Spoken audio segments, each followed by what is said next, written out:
Welcome to Talking Jazz. My guest today is trombonist, composer, and NEA jazz master Delfeayo Marsalis. And we are celebrating Mardi Gras with a brand new release, Uptown on Mardi Gras Day. Uptown being the Uptown Orchestra that he's leading since years down in New Orleans.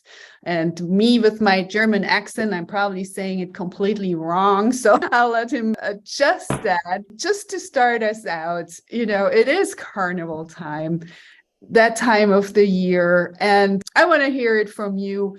What does it mean to you and how do you participate? And give us a little background here on the Uptown Orchestra, just to get us ready for its carnival time. Well, Mardi Gras is a special time for us here. And we just think of it as a couple of weeks of partying.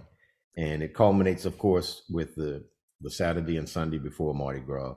And then we have parades and floats. It's a time that you see your family members, folks that you might not see in a long time. They'll come in town, or your cousins are coming over. And, the parades, it's just an excuse to do what we like to do, which is party. That's why everybody loves New Orleans. And the Uptown Jazz Orchestra really represents that. That's what we do. People have said, hey, you got a feel-good band.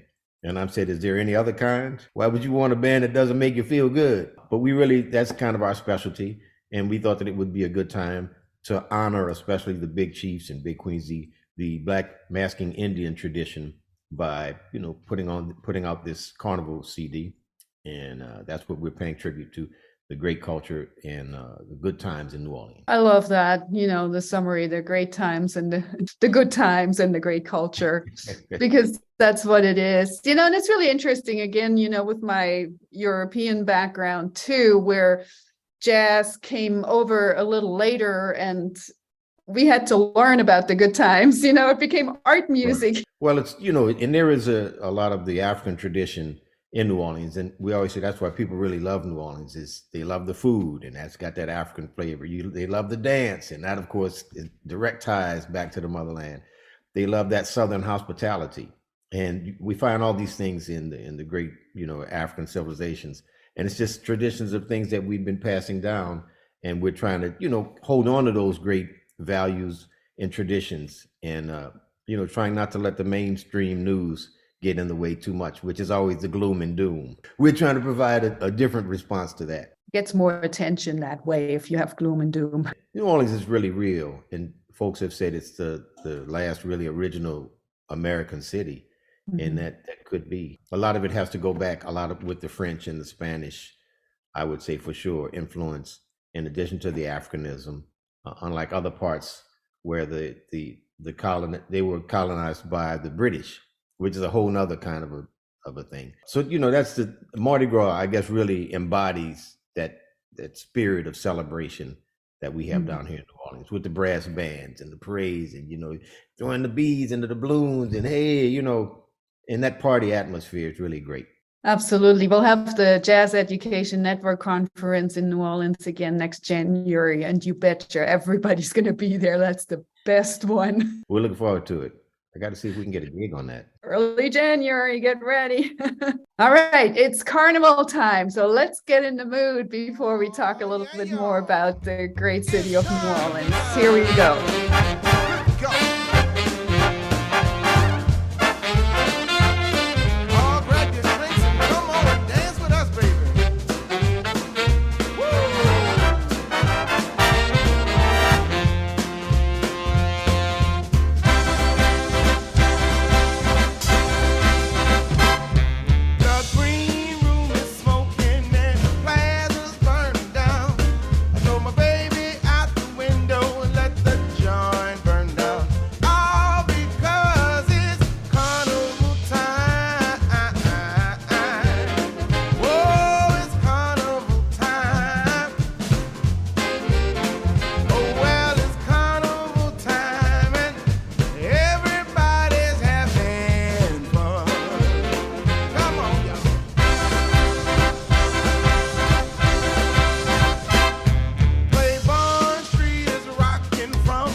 long time. And we always say if you're going to be a one-hit wonder, that's the one hit you want down here in New Orleans. And so much so that they added Carnival Time to Al Johnson's name. So now we always say Al Carnival Time Johnson. That featured Andrew Bayham on vocal. He also did the arrangement. And we had Roderick Paulin on the tenor saxophone solo. But that's really a great one.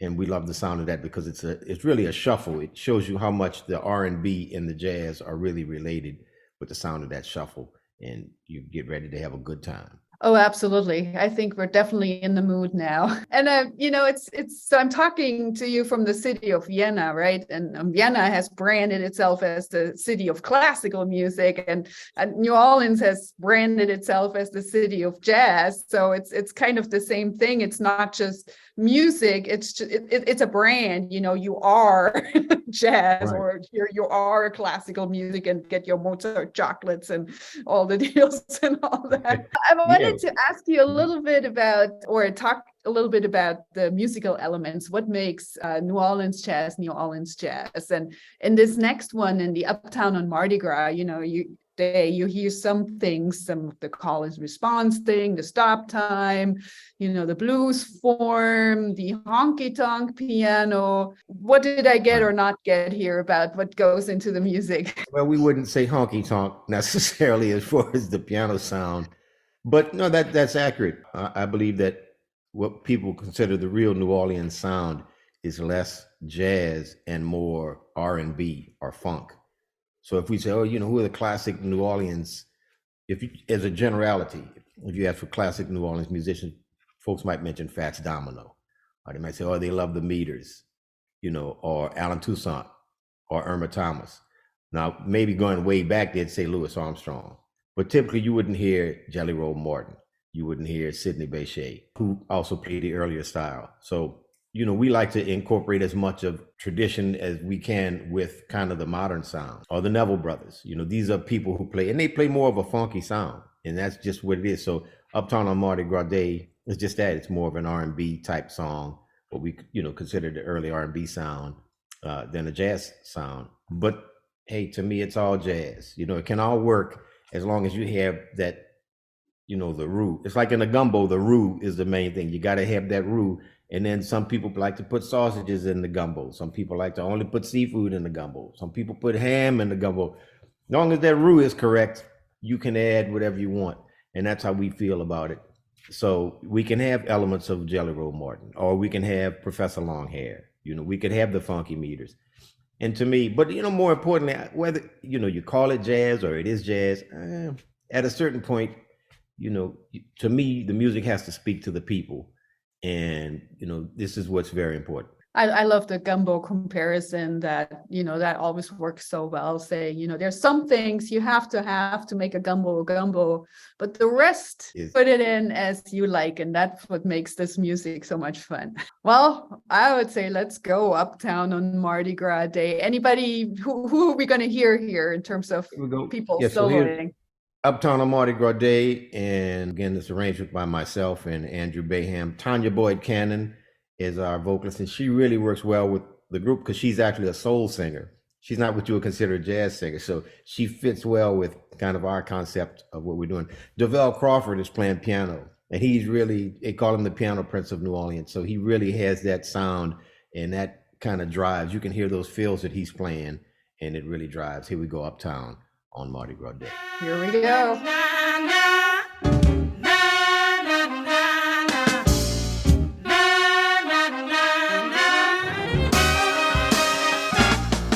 I'm going uptown on a Mardi Gras Day. I'm going uptown on a Mardi Gras Day. Big cheap looking pretty and the engine singing ooh-na-nay. I'm going uptown to see the parade. I'm going uptown, catching Zulu on St. Charles and MLK. Roll me something, mister, and I'll show you how we like to celebrate.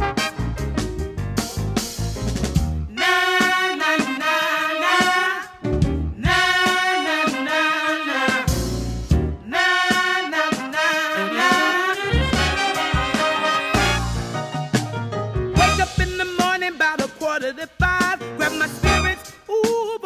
party outside. Got my heels and my costume made of leather and lace. Got my beats, got my mask, and my people in place. We going uptown to stand in the crowd. A town where the people dressing up and being loud, and it's alright. I'm going uptown to lose my soul. I'm going uptown wearing purple with the green and gold. Go and see the big queen and the baby dolls in the stroll. Ooh, na na na na, na na na na, na na na na. Tell your mama, tell your grandma, tell your favorite parent. Get your brother, get your sister, and your daddy, nene. We want them coconuts from Zulu and them beats from Rex. Tell the brethren play the Saints, then the second line next. I'm going uptown on Mardi Gras Day. Big Chief looking pretty and the engine singing Unani. I'm going uptown to see the parade. I'm going uptown, catching Zulu on St. Charles and MLK. Throw me something, mister, and I'll show you how we like to celebrate. Hey, na na na na, na na na na, na na na na, na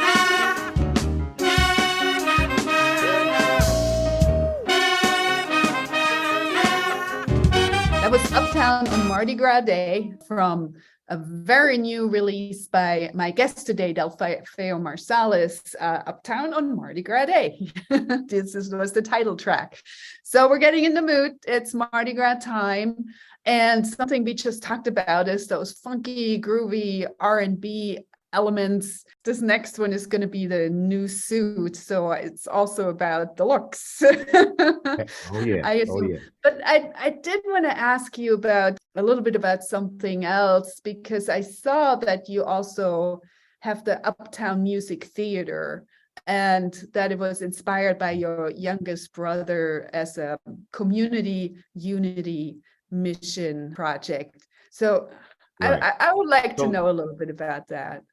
Right. So it's so in order, there's Branford is the oldest, and Winton, Ellis, who lives in Baltimore. He does photography and he also is a computer programmer. Myself, Mboya, and Jason. So it's actually Mboya, and Mboya was right under me, and he was diagnosed with autism early on when he was about 5 years old, or maybe he was even 3 years old when they diagnosed him with autism. And we realized, we didn't really know what it was, but we know that it meant that he would have difficulties learning and comprehending certain things. So I did spend a lot of time with him. So I would say that my method of working with students, it stems from the years of, spending time with him. And, that was the inspiration. In 2000, we started the Uptown Music Theater. And it was to also provide an outlet for students and give them an opportunity to learn, the creative arts, give them an opportunity to perform. And the great thing about musical theater is that you can sing, or you can dance, or you can act, or you can work on the set, or, there's a lot of different ways that we were able to get the students involved. And now, all these years later, now our students are learning actual jazz songs. Before, we were thinking more about like the Broadway shows, and a lot of those have jazz elements. But now the group just came to New York and joined us at Birdland, and they sang Charlie Parker's Yardbird Suite. And, in addition to an excerpt from The Lion King. So now I think it's very important that the students learn about jazz. And, what we tell them is that jazz will give you the widest palette of choices. And the more you learn about jazz, so, you can learn what these complicated chords are. It's not that you have to use them, but it will give you that option. So maybe you just say, okay, I just want to use this little snippet here or this snippet there. And, jazz really, the tradition of that, and I use the term loosely, the whole name of jazz, and that's another whole discussion. I don't necessarily like the term, but I would say just like classical is a real generic term. If we say, well, classical music, it's now, having said that, still, if you look at that tradition, if you go back to Louis Armstrong, even before that, King Oliver, and you come forward, the things that you can learn from Jelly Roll Morton, as a pianist, you can really learn about the independence and the dexterity. And Jelly Roll was always grooving. Like Jelly Roll, he had that understanding of the rhythm and the importance of rhythm. And if you come forward, Sidney Bechet, who was a virtuoso soprano saxophonist and clarinetist, and then you come through the bebop era, or come through the swing era, well, the beat is different, from the early New Orleans sound. Now we see that the beat starts to change. You come through the swing era, and then by the time you get to bebop, similar harmony, but a little bit advancement in harmony, a lot of advancement from a rhythmic standpoint of view. Then you move a little forward, you got the post-bop, which is, again, these are generic terms, but just to give you an idea of the time period. So now we're looking at the 50s, and then you get to the modern sound and the avant-garde in the 60s. So as our students are able to just listen to and try their best to comprehend these different styles, I was telling me, they never know, even if they're going to end up in the pop field, in the pop world, which is very simple. It's, the way that it's designed, but it's still good to have at your disposal. Quincy Jones was one of the great producers in history, and he worked with Michael Jackson, and they really knew a lot about the jazz tradition. Quincy Jones played with Clifford Brown. I think they were in Lionel Hampton's orchestra. To me, you can never know too much. It's just, you got to figure out how to use the information that you have to get the best effect. So, that's what I would say about it. I forgot what the question was, but there you go. Well, we started out on the musical theater or your music theater part, but I love the aspect of finding ways for the kids to express themselves. Our school systems are designed to fit in a little square hole or a round hole, but there's a lot that learn in different ways, so we have to find ways to let them develop other capacities that are really, really important, but not necessarily in that system.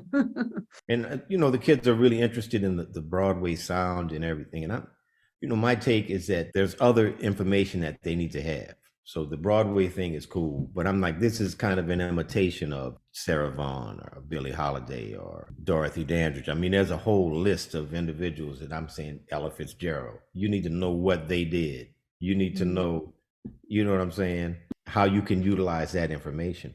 So I think I'm hearing and noticing a bigger difference just in terms of their fluency. So that's something that we're going to pursue more, is just learn this Charlie Parker song, learn what the rhythms of these songs are. That song, it's a funny song because they do have words, but as the group, they're just saying,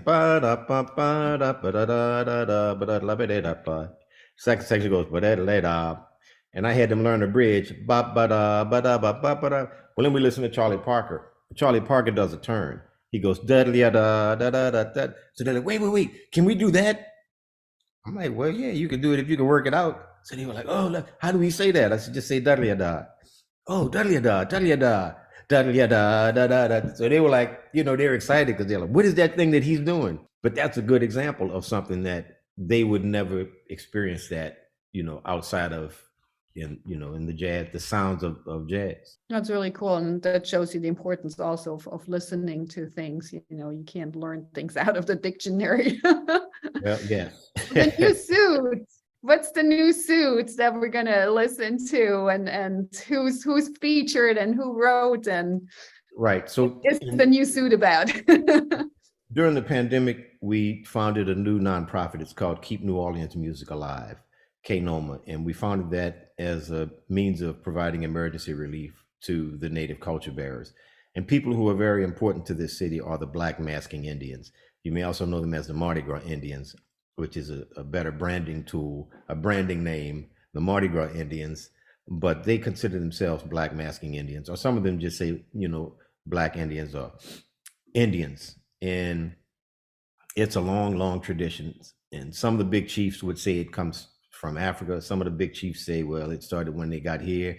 And some of the Africans that were here got together with the Native Americans. So, that as far as the actual history of it, the genesis, it's unclear. but we know how great it is. A lot of people come down here, and when you see the Indians walking by with their wonderful, the feathers and the wonderful colors, I mean, that really speaks to, okay, we're in New Orleans for sure. This is something that it doesn't happen that we see it like this anywhere else. But at any rate, during the pandemic, we were able to meet a number of the big chiefs and the tribe members and get to understand how important they are to the community. And I had one big chief who said to me, he said, well, look, we don't have a lot of things. We don't have a lot of money, but our responsibility as a tribe is to make sure that the rest of the community is taken care of. So every day they would wake up early and make big pots of food, and they would bring it to the elderly and the infirm. It's just, it's something that I had no real knowledge of what they did. I just thought too, oh yeah, here they come walking down the street with the feathers. Oh yeah, it looks nice. But that's only one aspect of it. And they spend over 300 days a year creating their new suit. And that's what they sew. They sew a little bit at a time. And, the day after Mardi Gras, they take off. But after that, they start sewing and getting ideas for the next year. So it's really a great tradition and something that we felt was important to pay homage to. In fact, I would say that the idea to do the CD came from our meeting with the big chiefs and the big queens. So this is a great song. It was composed by Willie Turpington, and it describes Mardi Gras Day, and everybody displays their new suit. Well, and now we got Andrew Baham. Yeah, or maybe we should end it right there. Everybody displays their new suit. And then coming out of the song, I can back announce. We'll find out. Here it is, new suit.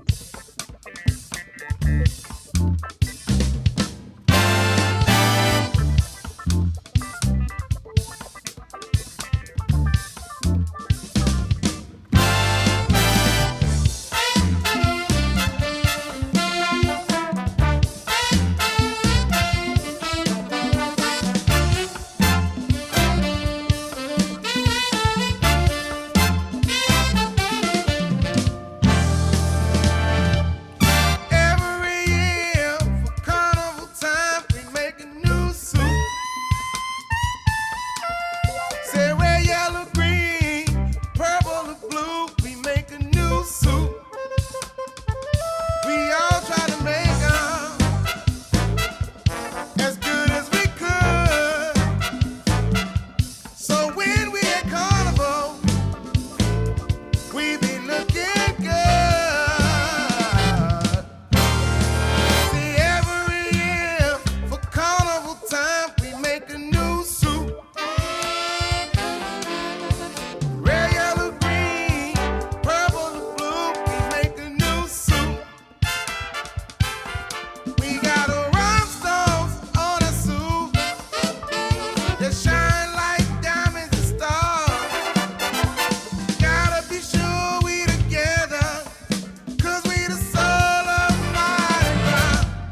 and daddy got a new suit, y'all.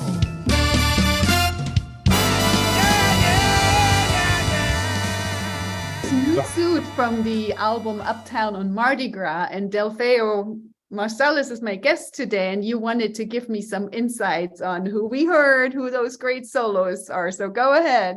Yeah, so that featured Amari Ansari on the alto saxophone, and Andrew Baham is the vocalist. And again, he and I did that arrangement. You know, the drummer on that track is Marvin Smitty Smith, who is not from New Orleans. He's actually from Waukegan, Illinois, and he's known more as a jazz drummer, straight ahead drummer. He gave us a really nice funky groove on that. For sure. I hope everybody was grooving along to that. So yeah, actually talking about groove. So we're going to go to Mardi Gras Mambo. And what I love about this one is the use of the mutes, right? And the way you make the instruments talk. And that's, I think, such a trademark of the New Orleans groove jazz too. You know, it always makes me think about Charlie Brown, but that's a different thing. So the trombone. Right. But you know, just to make the instruments talk like this, I'm curious about that. And also it says you coined that term acoustic recording, you know, meaning a very special way of recording that bass direct and these kinds of things. So fill us in a little bit on that. Boy, that's a long story, but to try to keep it in brief, I started producing at 20 years old. My brother Branford gave me the opportunity to produce his record, Raw Garden Blues. We had always wanted to get more of an acoustic sound. Back then, the studios were really small, that mostly the jazz was being recorded in, and they used a lot of bass direct. Branford, at that point, he did an article in Downbeat, and in the article, he made mention that we were trying to come up with a new microphone, which wasn't accurate, but that's what he said. We want to get a microphone that will capture the acoustic sound of the bass. So there's some guy that wrote in a reply, and he said something about the bass direct is here to stay, and Branford just needs to accept it. And so as a joke, on the next recording, we said this recording made without usage of the dreaded bass direct. But it was actually just a joke. So after that, we just said, okay, every record would come. We said, hey, let's just keep that in there. And then it became a thing. It became this thing. And people were like, oh, okay, no bass direct. So it was like the dreaded bass direct. So, you know, we're 20, 21 years old, man. It was like all fun and games to us. But it ended up being a trademark. Like this recording here, we got electric bass on some of this. But it was a fun time. It was a fun time, and we were having fun. We were making records. So that's kind of it. But it did make a difference. It made a big difference in the way that the acoustic bass is recorded. You know, it's because there's a richness. And, you know, from listening to classical music, man, there's nothing as great as just the sound of an acoustic group. When you can really capture that, it's so rich sounding and it's so natural. It just gets in your bones a certain kind of way. So, you know, I would say, you know, almost the difference between like something that's wooden and something that's plastic. You know what I mean? The plastic, it serves a purpose, but there's something about that wood and the glass, you know, because it's just real. It's not manufactured. So yeah, so Mardi Gras Mambo. And yes, the trombone, of course, you do have the ability to use the wah-wah is the mute that I like to use. And that's such an iconic song. And you just hear the way that the Hawkettes did it in the original, down in New Orleans. So the idea was to capture that vocal quality on the trombone and just play with a funky groove. Maybe we play that, and then we play a little bit of the Mardi Gras Mambo for the Jazz Cats, which is the last track, which is totally different, which is kind of, you know, still got that sense of humor going, where it's like, you know, it's Mardi Gras Mambo, but there's no mambo. It's just, you know, some jazz cats burning out. That's a great idea. But yeah, let's groove away first. So here's Mardi Gras Mambo.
That was Mardi Gras Mambo, a selection from the new album Uptown on Mardi Gras Day by my guest today, Delfeayo Marsalis, who you, of course, also heard talking on the instrument, on the trombone. We have a few more, and this next one is called So New Orleans. We'll have one to compare to, but, you know, this one has a great description of the culture in the words. Everything that's so New Orleans gives us the philosophy and all that, but also great horn arrangements, you know, those thick harmonies and modern harmonies with the grooves. Yeah, tell us a little bit more about that. And, you know, obviously growing up with three brothers and horn players, I don't know if it has anything to do with it. Maybe not. My childhood was it wasn't like the Jackson 5, if you saw that story. And it's like the dad's like, you know, practice or you're going to get in the closet and get in the closet. Now here's your instrument. Yeah, it wasn't any of that. But, you know, Branford and Winton, they're 5 and 4 years older than me, respectively. So by the time I started playing, by the time I made it to high school, they were already in college. So we didn't spend a lot of time, you know, playing together or anything like that. I was able to help them out in the capacity as producer, and, you know, did work early on like that. But I did learn a lot from them, and they were always there, and they're still there as resources. So a lot of times I'll call up if I have a question about something. I'll call Branford and ask him, you know, his opinion, which I don't always agree with about different things. And then when I was in college, you know, I was relating, I called Winton because there was a Duke Ellington recording, Ellington Indigos, and they play Willow Weep for Me. And there's a move, it's parallel harmonies. It's like a certain chord. And I couldn't hear what it was. And I called him and said, man, what is this? And he sat down at the piano and he said, this is what it is. He said, I can't hear the bass note, but so we're talking about, you know, this is 80 something. So he's on the phone. It's not like today we have, you know, cell phones and this great technology. That's just an example. And, you know, I'm So New Orleans. It's Dr. Bryce Miller came in, and it's his song, and he came in and he had this rap and he had the groove. It's over the chord changes to St. James Infirmary. Oh, yeah, that's the other one, right? Yeah, it's the chord changes to St. James Infirmary. We were going to record it, in the day of the session, I just kind of heard the riff. And the harmony, I still don't really know what the harmonies or how that came out. It came out to be a lot hipper than I imagined. We have that, and this is really great because, you know, only a band, like you can tell that we're a band, that we've been playing gigs together by the way it is, because part of the time we're improvising, so we have the obligato lines that are going behind the rap, and then sometimes we play the melody in unison, and then other times we play the melody and it's harmonized, and that last chorus really gives you an idea of what, you know, Uptown Jazz Orchestra does, because we're playing with what we call the New Orleans polyphony. The whole band is soloing at the same time, but it kind of makes sense and it works together, and then it crescendos into the melody at the end. So this is it. I'm So New Orleans.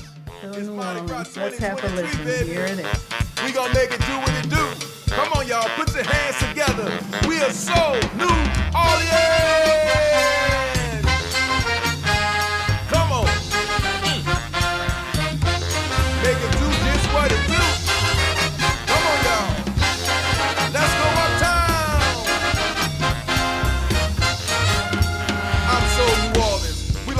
syncopated beats with uptown grooves. When you hear that big bass drum, you can't help but move. I'm so New Orleans, from the West Bank to the East. No matter where you live, drop that beat, we buck jump in the streets. I'm so New Orleans, I be pretty as wild chopper tool, it's Mardi Gras Day. And when you hear this uptown funk, yeah, you know we coming to slay. I'm so New Orleans, I got masked up in 2020 spring. I wore that mask with pride like King Nam Tuck be wearing his Mardi Gras bling. I'm so New Orleans, I know what Mardi Gras really means. Yeah, seen family, friends, black masking Indians, and of course the Zulu King. I'm so New Orleans, I'm really digging all these new decorated house floats. All we need to do is add a little music. Come on, Rev, play me some of them funky notes.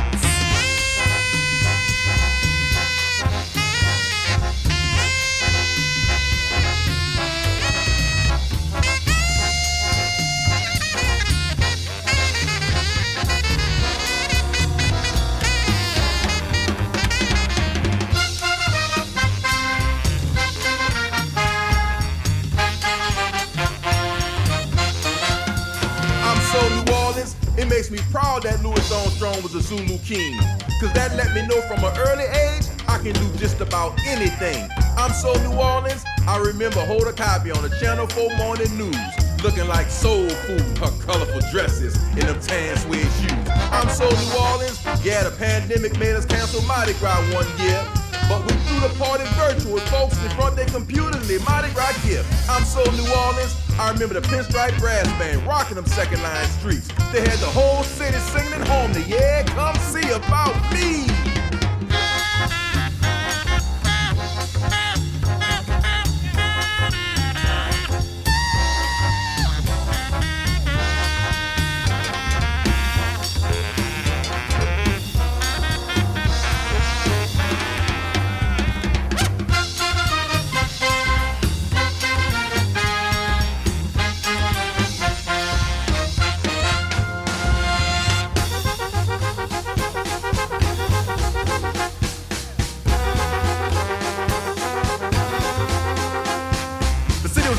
Well, it ain't no more. I'm bucked up, we wide open, crews ready to roll. What's Mardi Gras in New Orleans? The time of year you see your favorite kings and queens. Marching band stepping to your favorite tunes. Kids cheering and jumping, trying to catch beats the blues. We got Mardi Gras in your second line parade. Brass bands, baby dolls celebrating the dead. We ready to roll, make it do what it do. Keep the music true, bringing the funk and culture to you. Uptown, downtown, night walk, Tremé. Come on, brother Del, tell me what you gotta say.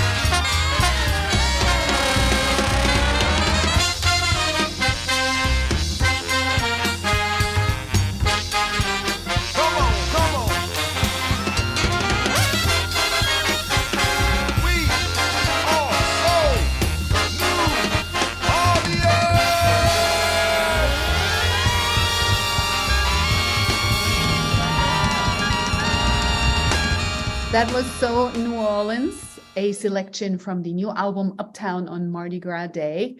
A new album by my guest today, Delfeayo Marsalis. And we'll have a grand finale now with more selections that are not from the album, but really, really special and important for you and the history. So we'll first showcase the Uptown Orchestra with the Raid on the Mingus House Party and close it out with a duet of you and your dad playing Do You Know What It Means to Miss New Orleans. I'll let you set it up.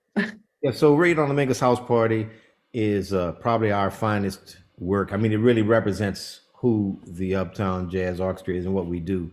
And it combines the written material with improvisation. And what you'll hear in the melody is that, and Mingus was a guy that was known, he had a real fiery disposition. So I even actually borrowed some of his own lines. I think it's from Fables of Faubus. He's got that boo do dee dee do dee da. It's either Fables of Faubus or Moaning. One of those two songs. Baby dee dee do dee da. So I took that from the saxophones, but and I'm a big fan of the classics. So when you listen at, say Mozart or Beethoven or even Puccini, maybe they'll have 4 different melodies going at one time, but almost never get to 5, whereas we have 6 or 7 different things going on. So, you've got the bass is doing one thing, and then the trumpets are doing another thing, and then the lead trumpet is soloing, and then there's a trombone solo. So that's 4. And then the trombones are playing something else, and that's 5. And you got the saxophones, they have their own individual line. And then you got the alto who's soloing, and then the tenor. So it might even be up to 8 or 9 different ideas at one time. And the great thing, again, about the New Orleans polyphony is that that's where we learn how to make everything fit, and, what the trombones do as opposed to what the trumpets do and what the saxophones do. So Ray Dominguez House Party is a great example of that. So how it starts off, we have 3 choruses of the melody, and by the 3rd chorus, that's when it's kind of, you can tell something's about to go on. Then there's clarinet solo, and then 2 saxophone solos. Well, in the studio at the end of the saxophone solos, I just started pointing to people, and I said, just start playing. So what you hear at that last chorus of the saxophone is the whole band is just starting to join in, and then boom, and then the piano solo hits, pianos, they go to swing, and then the 2 choruses out. So it's just, for me, it's a very unique song, and we love to play that. We love to play that because it's so unique. And of course, to close out with my dad, and it's apropos because my dad we would always close his recordings out with a solo piano work, and it was always a ballad of some type, and that was his specialty. It's kind of my specialty too. Would be, I prefer playing a ballad than something up tempo. And this song comes from Kalamazoo. And this particular recording, we had a short tour. It was strange because we were in Boise, Idaho, and I had promised to go to Greensboro, North Carolina for a concert with North Carolina A&T. So we had one day off. I went to North Carolina. My dad, he made it to Kalamazoo. There was one flight that got me into Kalamazoo at about 9 a.m. and there was a kids performance at 9:30. So I went straight from the airport. We made the kids performance, and then we did this concert. As it turns out, the concert was recorded, thankfully, and it really became probably my finest work, especially as a live recording. And at the very end, the folks wanted an encore. So this is what we chose. Do you know what it means to miss New Orleans? Thank you, Delfeayo, for spending time with us today and for giving us so many great insights. We'll enjoy those 2 going out. My pleasure.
soul, New Orleans.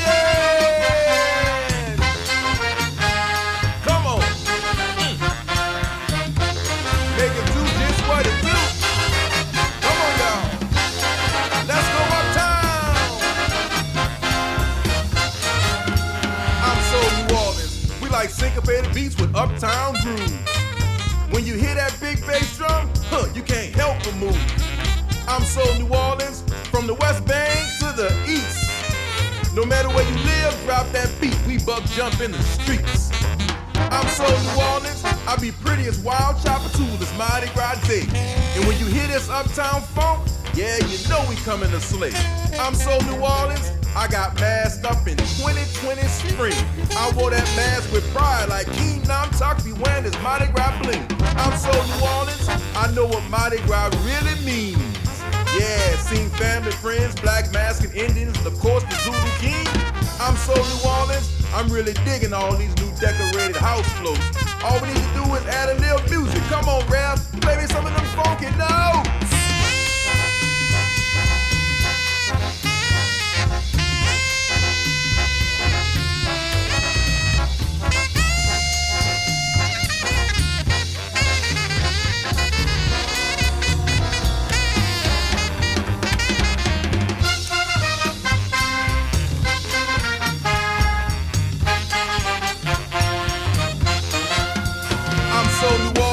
It makes me proud that Louis Armstrong was a Zulu king.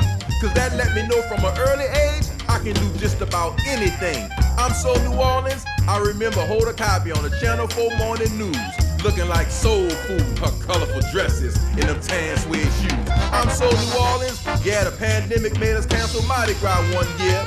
But we threw the party virtual, folks in front of their computers and their Mardi Gras gift. I'm so New Orleans, I remember the Pinstripe Brass Band rocking them second line streets. They had the whole city singing in harmony. Yeah, come see about me.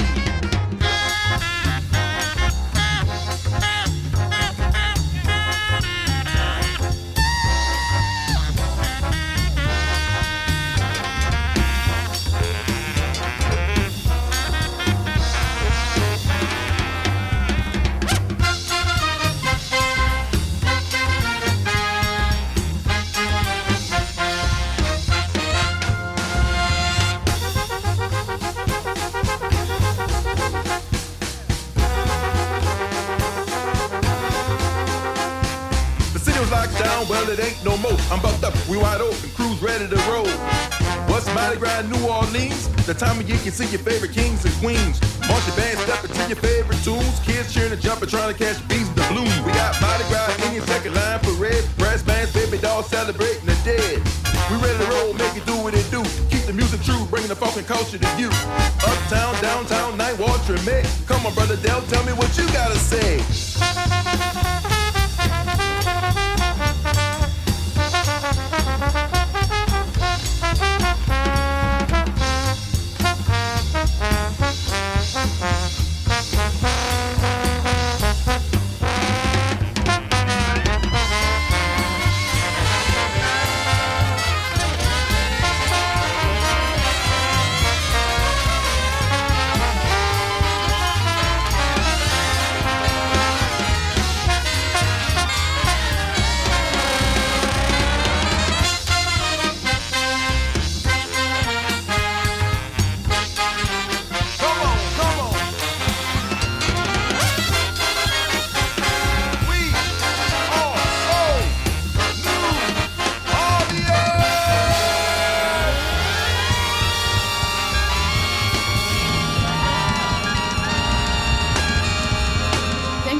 Talking Jazz. My guest today was trombonist, composer, arranger, and NEA jazz master Delfeayo Marsalis. You can hear Talking Jazz every Thursday at 11 a.m.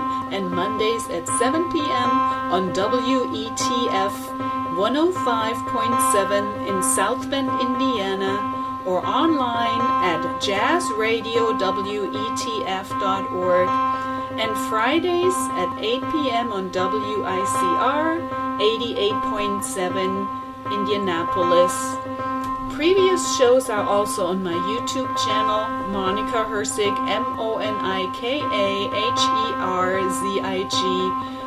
Please subscribe to the Talking Jazz playlist. Thank you for listening.